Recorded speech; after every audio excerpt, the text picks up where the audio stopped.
muito brasileiro fora. Nunca eu tinha sido tão bem recebido por um público como eu fui lá. Aqui no Brasil a gente já tem um carinho foda, porque eu faço parte do Quatro Amigos, então muita gente conhece. E já tem um carinho muito foda. Pô, as pessoas... Tem gente que fala, dormi assistindo você, a gente assiste você, junta a família. Já recebi mensagem de gente falando, pô, eu tinha depressão, e aí eu comecei a assistir você, e ainda tem depressão, né? A pessoa tem. Não curei a pessoa da depressão, não. Não curo com piada. Chegar num cadeirante, conhece aquela de pontinho, ele levanta. Não faz isso. Eu só ajudo a pessoa a se divertir durante alguns minutos antes de tentar se matar de novo. Só que lá foi uma coisa muito doida, um carinho que eu nunca tinha sentido, porque tem muito brasileiro que tá lá há muito tempo. Então eles têm meio contato com a família FaceTime, essas ferramentas que hoje em dia tem, mas muito deles faz muito tempo que não vem pro Brasil. E quando a gente foi pra lá, foi eu, Gui Preto e minha produtora, nós dois fizemos o show, a gente teve um carinho que eu nunca tinha recebido na vida, porque meio que a gente era uma extensão do que é a família deles, e eles viam a gente pelo YouTube. Então quando a gente tava lá, eles ficavam olhando com a cara que eu nunca fui, sabe, olhado. Nem minha mãe nunca me olhou daquele jeito. Então eu ficava olhando com a cara de meio, caralho, eu tô com o Afonso Padilha, cara. E eu pensando, caralho, eu sou o Afonso Padilha. Que eu era, e eu nunca tinha ficado feliz de ser o Afonso Padilha. Não, já teve vez de eu falar, porra, eu não queria ser o Afonso Padilha. E do nada eu sou o Afonso Padilha e é bom ser o Afonso Padilha pela primeira vez. E aí eles olhando e eu pensando, eu nunca tinha sido olhado daquele jeito, sério mesmo, assim, tipo, ele tava me olhando como se fosse um gordão olhando um bolo, sabe? Nossa! O Bolsonaro olhando o Paulo Guedes, fala, caralho. Um padre olhando uma criança, fala, meu Deus. Você já tinha entendido na primeira, né? Não, mas muito foda, muito brasileiro mesmo fora do Brasil. E é engraçado que o brasileiro, ele é brasileiro em qualquer lugar. Porque, não, mas eu moro nos Estados Unidos desde que eu tinha 3 anos. Mas o gene de brasileiro ainda tá dentro de você. Que o brasileiro, é engraçado que o jeitinho brasileiro, eu sempre ouvia falar, eu nunca entendia o que era o jeitinho brasileiro. Mas estando lá, você fala, é isso. Que o brasileiro é muito cara de pau, muito, muito. Brazilian Day é a prova que o brasileiro é cara de pau. Brazilian Day é a festa mais cara de pau que existe. Que é um monte de brasileiro ilegal comemorando estar no país dos outros. É tipo você assaltar a casa de uma pessoa e fazer uma festa na sala antes quando ela tá dormindo. Shhh, ele tá dormindo. Não, se bater a polícia da imigração no Brazilian Day, 99% dos brasileiros vai ficar só o Jota Quest e o Serginho Grosman. Só, toda vez é sempre o Jota Quest. Jota Quest. Mas é maravilhoso ver o brasileiro. E é engraçado você ver, porque você vê na imigração já, porque o japonês tá sempre...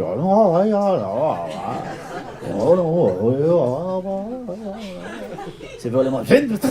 Cuspindo, falando pra caralho. Desculpa, moça. Mas que eles falam assim mesmo. E você vê o brasileiro é sempre daquele jeitinho. Porque o brasileiro, a gente tem o nosso jeitinho, que é uma malandragem, a gente sorri mais, a gente tenta passar a perna nos outros. A gente tem o nosso jeitinho, o brasileiro. E você vê na imigração que era sempre eles tentando passar. Então eu tava na fila aqui, sempre um brasileiro tava lá. Aí falava, eu vi um velho de uns 70, 80 anos. O cara falou, o que você tá indo fazer aqui em Dublin? O velho falou, estudante.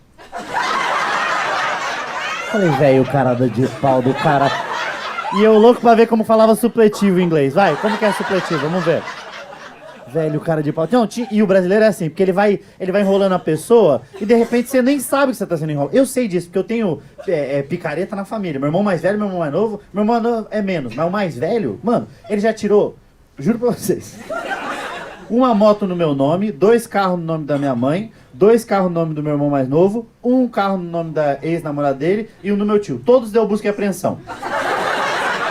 Todos. E eu tenho certeza que se ele ficar meia hora com você, você vai tirar uma moto no nome dele. Mas ele é muito legal, porra.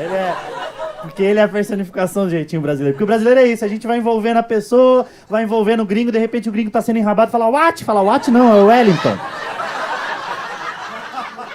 Você não tá nem aí. A gente...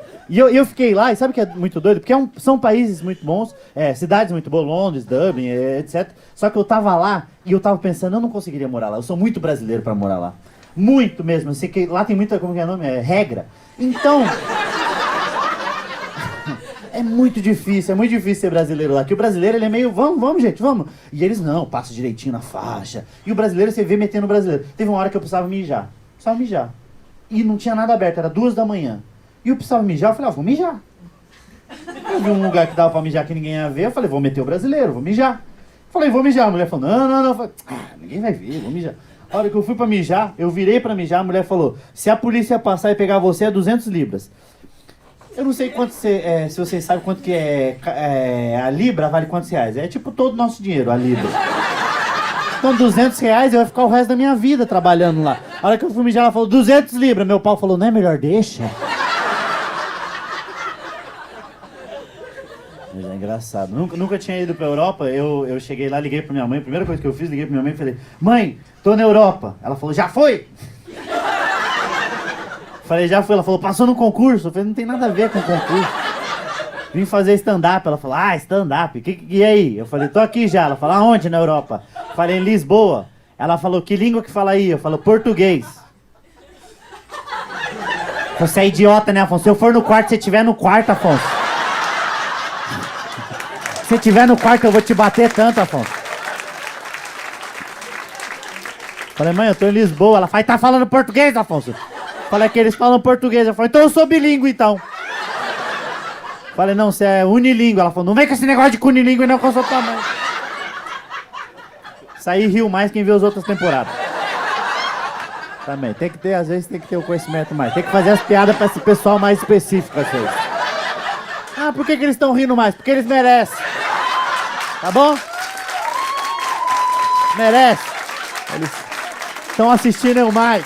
Tem que valorizar. Viu? Isso é o jeitinho brasileiro. Eu tô falando uns negócios.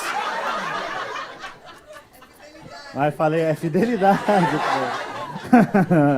Mas é engraçado. Eu falei, tô aqui, mãe. Só fala uma língua só. É português. Por enquanto é português. Daí ela falou, e tá tudo bem? Eu falei, eu tô sofrendo um pouco por causa do jet lag. Ela falou, mas você não foi de avião? Sabe que eu gosto de fazer essa piada? Que 50% da plateia riu e o outro 50% não sabe o que é jet lag. Só que dos 50% que riu, eu tenho certeza que 20% não tem ideia do que é jet lag. Você sabe o que é jet lag, meu amor? Sabe o que é jet lag? Você não sabe e tá rindo, né, filha da puta? É o jeitinho brasileiro. Como que é teu nome? Andresa, jet lag é quando você vai para outro país, você, perto do mar, de preferência, você sobe num jet ski e você anda tão rápido, que é como se o tempo voltasse 4 horas. Não é isso, mas se eu conseguisse manter essa mentira ia ser demais, não seria? Porque imagina, a Andresa tá num churrasco, as pessoas falam, jet lag, ela fala, eu sei o que é jet lag. A pessoa fala, o que é jet lag? Fala, jet lag é quando você pega um jet ski e você vai tão rápido que volta no tempo. As pessoas falam, tem como repetir isso rapidinho pra eu colocar no meu Instagram? Não, jet lag é o negócio do fuso horário. É o tempo de diferença que tem e aí seu corpo ele não consegue acompanhar, só depois de um tempo que você tá lá. Geralmente é quando você tá indo embora. É que você fica no fuso horário, aí quando tá entrando no tempo certo, seu corpo fala, era isso!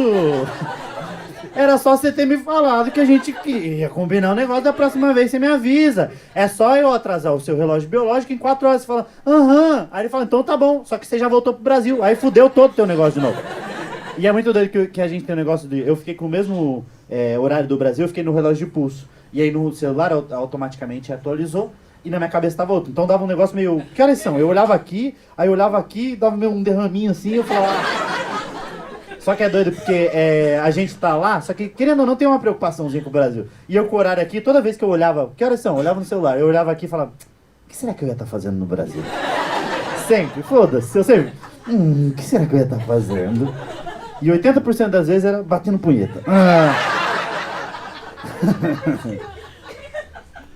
Mas foi legal, foi muito legal mesmo encontrar os brasileiros lá. A gente teve essa recepção muito carinhosa. Teve um tipo de brasileiro que eu não gosto, que é o brasileiro que fica falando mal do Brasil quando tá lá fora. Eu odeio esse tipo de brasileiro. Odeio, fica falando mal pra caralho assim, só fica quieto, não.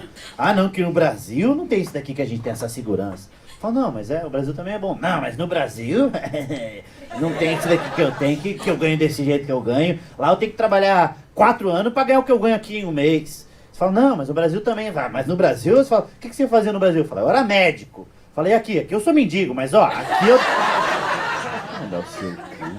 Só que é engraçado que essas mesmas pessoas que falam mal do Brasil, elas têm um negócio que ele pode falar mal, você não pode não.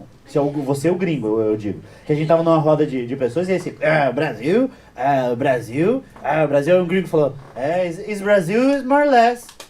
Aí o cara falou, o quê?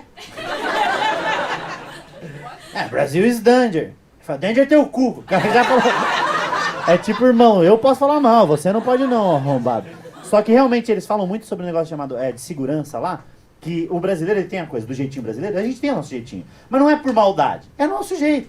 É nosso jeito. Você tá numa fila de carros aqui, essa pista vai e essa daqui precisa entrar. Você precisa entrar e tem uma fila do caralho. O brasileiro, ele não vai no fundo, brasileiro mesmo, raiz, ele não vai no fim da fila, ele vai até onde ele dá, embica um pouquinho, abre. Pô, não te conheço não, porra. Roberto, o cara fala, não, porra, achei que era, deixa eu entrar rapidão. Que é o brasileiro sendo brasileiro. Tem, desde infância a gente tem. Você tinha 12 anos. Seu pai, você tava entrando no ônibus, seu pai falava, finge que tem 5, e ia. É a coisa que você vai aprendendo. Você vai na Outback, fala, não, meu aniversário, só pra ganhar a sobremesa. É brasileiro.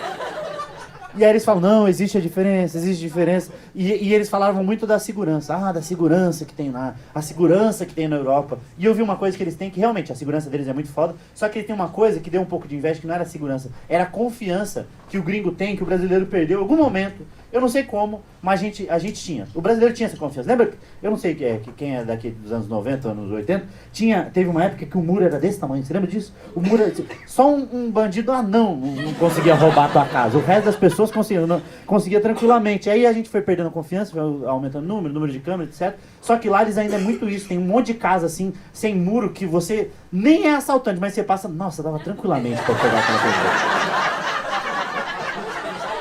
É isso, e eles têm essa confiança que me deu uma inveja do caralho. Pô, eu tive em outros países, fui pro Japão fazer show. O Japão tem uma coisa que é o seguinte, se você perde uma carteira, a pessoa ela acha a sua carteira e não devolve, ela vai presa. Muito foda isso, porque cria um hábito da pessoa devolver. Há muito tempo foi criado isso e criou-se esse hábito. Se você não devolve, vai preso. Eles conseguem ver pelas câmeras de segurança, que tem câmera em tudo, né? O Japão, né? Criança já nasce com SB. Então tem câmera em tudo, o que deve ser muito difícil, obviamente, para um japonês identificar o outro japonês que eles estão vendo na câmera de segurança e falam, caralho, olha lá quem pegou. Do nada o cara olha pro espelho e fala, caralho, fui eu. É o Japão. No Japão é isso, na gringa também tem isso. Eu perdi minha carteira em Portugal e não devolveram, que era o brasileiro taxista, mas... Não, mas no Brasil é isso. No Brasil, se o cara perde uma carteira, o outro acha e devolve, esse cara que achou, ele vira matéria no Fantástico. O Tadeu Schmidt entrevista, ele fala, tamo aqui com o Wilson, que... achou uma carteira e devolveu, né, Wilson? O Wilson fala, Tadeu. Fala, como é que foi isso, Wilson? O Wilson falou, eu tava andando e achei a carteira e devolvi. Falei, você não pensou em ficar com a carteira, Wilson? Falei, porra, agora que você falou... que o brasileiro tem isso. A gente tem essa coisa, só que eu vi isso, eu fiquei com uma inveja do caralho, mano. Porque eu passei por uma situação, eu tava numa padaria em Portugal, em Portugal tudo se chama padaria, né? Tudo, puteira é padaria de bucetas. Buceteria. E aí... Buceteria é engraçado, né? Parece um negócio que só tem buceta gourmet. E aí eu tava na padaria, fui tomar uma meio de leite, que é o café com leite, e um pastel de Belém. Aí eu queria levar um pra viagem, pra minha produtora. Eu falei, eu queria uma meia de leite pra viagem. Aí o cara falou, não temos embalagem. Bem tranquilo, você não tava bravo, não. Eu falei, não, mas é que eu queria levar uma. Mas não temos, meu amigo. Eu falei, desculpa. Ele falou, tá bom. Mas nós não temos. Eu falei, é que eu queria levar. Ele falou, leva a xícara e depois você traz.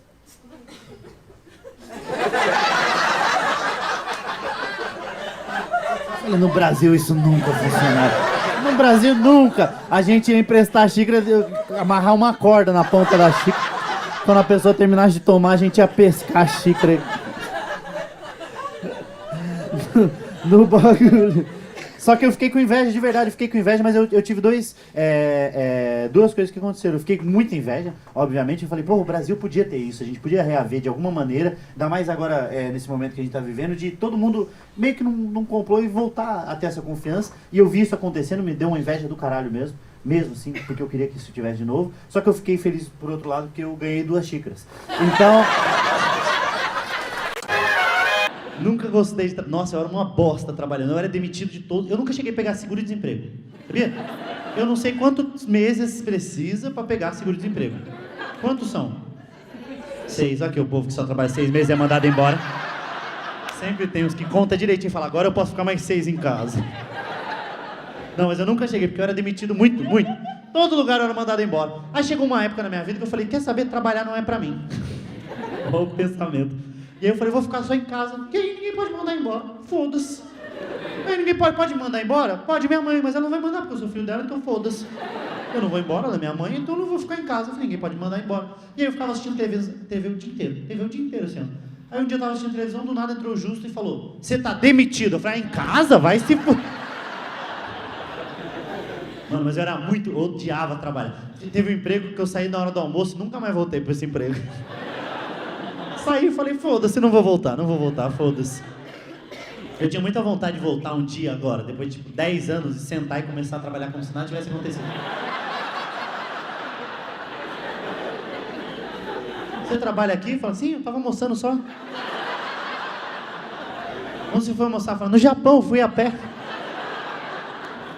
Mas eu nunca... Só que tinha uma coisa que eu gostava menos do que trabalhar, que era ficar em casa quando minha mãe estava em casa. Porque minha mãe, ela é mãe de pobre e ela criou a gente sozinha. Então tem uma coisa que mãe de pobre não gosta, é de ver o filho em casa. Então ela acordava e falava, o que você tá fazendo em casa? E minha mãe sabia que... Sabe quando eu mais velho mesmo, sem entender. Você fala, meu Deus, o que você tá falando? E ela não podia. E é uma contradição dos pais isso, né? Porque você já reparou que até os seus 15, 16 anos, qualquer lugar que você vai sair, sua mãe fala, onde você tá indo? Eu não vou sair. Não tem casa, não? Eu só fico em casa. Mas eu só fico em casa mesmo. E você fica em casa. E aí bate 17, 18 anos e fala, você tá fazendo em casa? Olha, eu moro aqui, só fica enfurnado aqui, né? Enfurnado é muito palavra de mãe velha. Enfurnado. Você tá fazendo enfurnado. Então eu ficava em casa esse espaço de tempo. Minha mãe se incomodava pra caralho. Muito assim. Você tá fazendo sentado? Precisa estar fazendo alguma coisa sentado? O que você tá fazendo no sofá sentado? Eu tô vendo TV. Você não vai procurar emprego? São 3 da manhã, mãe. Você não vai dormir pra procurar emprego amanhã? Porque é domingo amanhã, é por isso que eu não vou. Você é cheio de respostinha, né, Afonso? Você é cheio de respostinha. Você espera conseguir emprego. Eu falava isso daí. Sabe qual que era acho que era o maior medo da minha mãe? Porque ela é mãe solteira. Então ela tinha medo de eu virar aquele tio, aquele filho, que fica com a mãe até os 60 anos e não trabalha mais. Sabe aquele... Chega uma hora que ele bate e fala, não quero mais trabalhar, é isso, minha vida é isso, é morar com a minha mãe até os 60. Todo pobre tem esse tio na família. Todo pobre tem. Todo pobre tem aquele tio que sempre tá com a avó lá. E a avó dá os dinheiro pra ele. Vai comprar teu derby. Ele não lembra agora. Fala, tio, qual que foi o último emprego que você teve? Fala, se eu não me engano, foi garçom. Você fala, da Santa Ceia, né? Que eu nunca vi você trabalhando. E aí minha mãe se incomodava muito. Então toda vez que eu fiz muita entrevista de emprego. Muita. Então toda vez que eu ia fazer entrevista de emprego, minha mãe acendia uma velhinha pro santo. Toda vez. Que era mãe de pobre católica. Você acendeu uma velhinha, você deu uma velhinha. E ela acendia. Só que eu fiz muito. Então chegou uma época que o santo já falava, minha senhora, não funciona, você não viu? Você só tá gastando vela comigo, pelo amor de Deus. E ela acendia vela pra qualquer santo, assim, Santo Antônio. Santo Antônio falava, não é nem minha jurisdição isso daqui, minha senhora.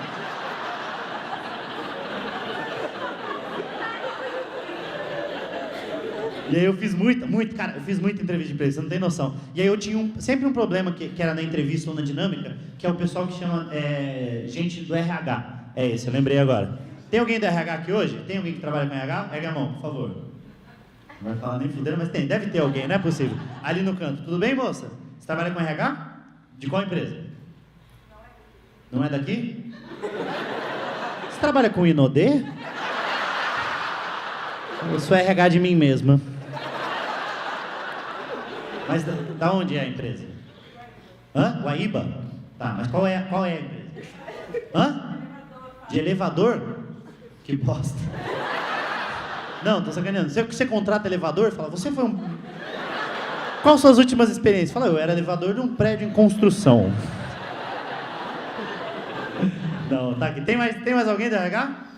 De alguém que contrate gente, não objetos? Tem mais alguém? Não é possível. 700 pessoas, não tem mais ninguém da RH. Você é, moça, que você tá se contorcendo dentro? Não, mas eu tinha um grande problema. Pode apagar a luz da plateia? Eu tinha um grande problema com gente da RH, porque é o seguinte, o trabalho da RH, ela tá aqui, não me deixa mentir, que o trabalho deles é chato pra caralho. E aí, é isso, aí eles se reúnem num brainstorm com um monte de gente da RH e pensa, nosso trabalho é chato, como a gente pode deixar legal? Fala, vamos reunir as pessoas numa sala e fazer eles competir até a morte para um emprego de R$680 e R$10 de vale-refeição por dia. É isso. Aí eles colocam você que tá nervoso pra caralho há 6 meses procurando emprego, sua mãe com a faca esperando você chegar em casa, pra competir pela vaga. E aí fica você com um monte de gente e você se comparando com as pessoas. Ela fala, se apresentem. Aí levanta a primeira pessoa e fala, nossa, mano, tá de topete. Olha as ideias. Caralho, ele tá de topete numa entrevista de emprego. Estudante, que estudante, cara, você tem 29 anos, já precisa ter terminado. Aí entra levanta uma mulher, Stephanie, você fala, puta de puta. Quê? Aí levanta um velho, você fala, não, o velho, olha as ideias desse velho. Office velho vai ser? Que é office... E aí levanta o japonês, fala, ah, não, japonês... Fala, tem 8 faculdades. Fala, vai tomar no cu, cara. E é isso, aí começa a fazer dinâmica de grupo. Tem alguma dinâmica de grupo que você faz com os elevadores? Tem? Não. Já sabe alguma que tem? Tem uma que é clássica, é fulano e ciclano estão se afogando. Qual dos dois você salvaria? Fala, mano, nenhum dos dois. Porque eles morrem afogados e eu fico com a vaga. Essa é uma resposta boa de se dar, não é não? Só que você para pra pensar, fulano e ciclano estão se afogando. Ó, você vai pegar, qual que é o pré-requisito para trabalhar na empresa? Fala, informática básica e disponibilidade de horário. Ninguém falou natação, agora já tem que ter natação? Que bosta de empresa. Ó, eu lembro de uma que fizeram comigo, que era assim, Ricardo é um grande amigo seu que trabalha na empresa. Ricardo ficou incumbido de entregar um relatório na segunda-feira. Durante a semana, Ricardo não fez... E final de semana, Ricardo irá se casar. Ricardo pede para você fazer o relatório que ele tinha que fazer. Você faz o relatório? Fala, mano, se o Ricardo é meu grande amigo e está se casando, teoricamente é para eu estar no casamento do Ricardo.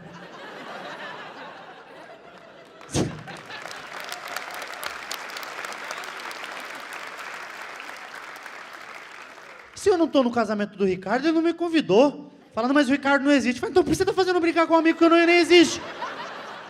Já fez eu nadar. Agora eu estou brigando com as pessoas que eu não conheço. Pelo amor de Deus, você está me deixando nervoso. Aí você passa na dinâmica. Você fala, ai, passei na dinâmica, agora eu vou ser contratado. Fala, não. Você acha que é fácil? Tem mais um pouquinho de diversão.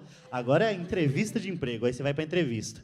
E a entrevista de emprego é uma bosta, porque você entrega um currículo com todos os seus dados, a pessoa está de frente para você, ela olha o teu currículo e fala, nome.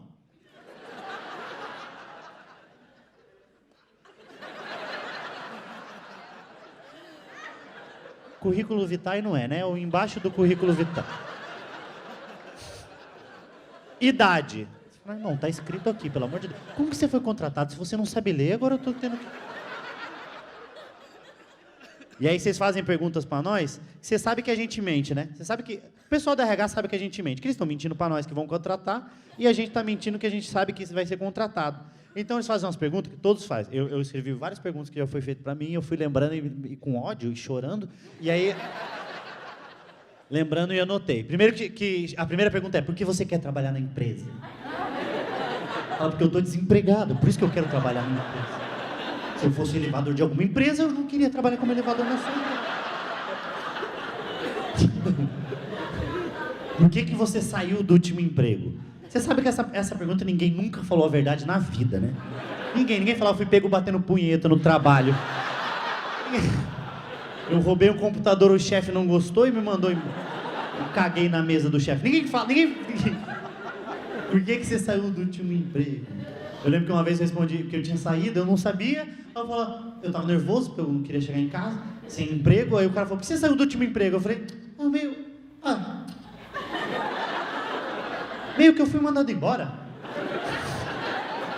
Aí o cara falou, foi alguma coisa que você fez? Eu falei, não, foi algo que eu não fiz.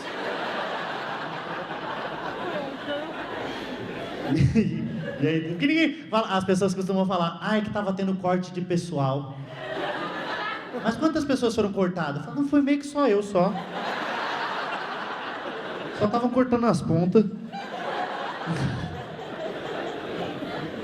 Alguém te indicou? Fala, Santo Antônio, minha mãe acendeu uma vela.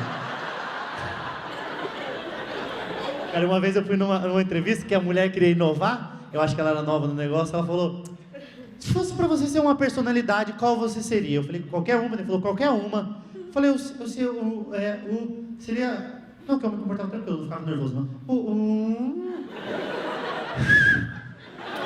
Faustão, eu seria o Faustão. Ela falou, porque é comunicadora? Eu falei, não, porque só trabalha aos domingos. Não fui contratado. Acredita? E tem uma extensão dessa, que é a mais clássica, que é um animal, né? Você pergunta isso daí, ou já perguntou alguma vez? Nunca perguntou? Mentirosa do caralho. Elevador, se você fosse pra ser um... Uma vez eu falava, se fosse pra ser um animal, qual você seria? Eu falei, o cachorro. Falou, boa resposta. Porque ele é o melhor amigo do homem, ele é comunicativo, ele é amigável. Falou, não, porque ele consegue lamber o próprio saco. Que eu acho uma puta... Tem alguma experiência, fala assim, procurar emprego? Como você se comporta sob pressão? Fala, antes ou depois de eu começar a chorar? Você se imagina na empresa daqui 10 anos? Fala, lógico, eu quero ser 10 anos office boy, com certeza. Hoje, uma vez eu respondi assim, o cara falou, nível do inglês. Eu falei, what? Já mostra pra que veio. Nível do inglês, what?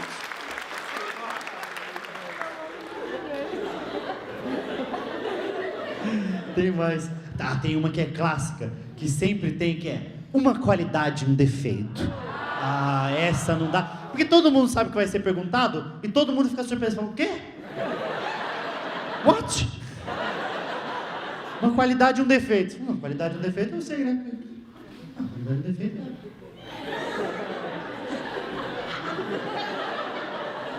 Está bem? Fala, não, eu tô pensando em qualidade, um defeito. Não, qualidade, um defeito. Não, eu sei. Não é possível, não. Saiu, eu conheço eu já, faz 21 anos. Não, eu sei, uma qualidade do defeito, eu sei, qualidade.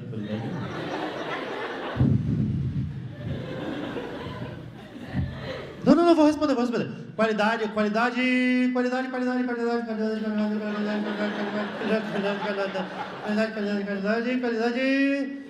eu gosto de trabalhar em grupo. Defeito que eu não gosto de pessoas. Acabou com a entrevista, acabou de você perder o emprego na NASA. Você tava nervoso. Mas sabe que eu quis muito fazer esse texto, porque como eu fiz muita entrevista de emprego, eu mudei minha visão a respeito das coisas. Porque a gente, como eu tô fazendo entrevista, a gente tá muito preocupado em ser contratado, porque a gente precisa daquele trabalho. Só que ao contrário, é a empresa que precisa da gente. É a empresa que, se você for parar pra pensar, é a empresa que precisa de você. Sem você e sem outros funcionários não vai ser nada. É só um barracão sem ninguém. Você pega a Coca-Cola, sem ninguém, é só um barracão sem ninguém. Você pega, sei lá, a Apple, sem ninguém, não vai ter ninguém. Vai ser só um barracão que não vai conseguir construir nada. Tem os chineses, mas ok. Mas tem os chineses também, que são funcionários, ganham R$1,5 centavo por ano. Aí eles ainda estão lá. Se não tiver os chineses, não vai ser nada. A Wizard. Willard, eu falei Willard, tá? A Willard, sem os funcionários, é só uma caneta que sabe falar inglês. Então a gente tem que pensar o seguinte, eles que precisam de mim. Então se tem alguém que está desempregado aqui hoje, domingo, às 11 da noite, nem devia estar, né? Que você está desempregado, você devia estar em casa, pensando em amanhã acordar cedo e mandar currículo. Mas se você está aqui hoje, se está desempregado, se você vir a ficar desempregado, você tem que pensar o seguinte, é a empresa que precisa de mim, não eu que preciso deles, eles que precisam de mim. Então você tem que bater no peito e assumir a responsabilidade. E quando falarem pra você, pretensão salarial, você fala 5.000. O cara fala, tenho 300, fala, aceito. Senhoras e senhores,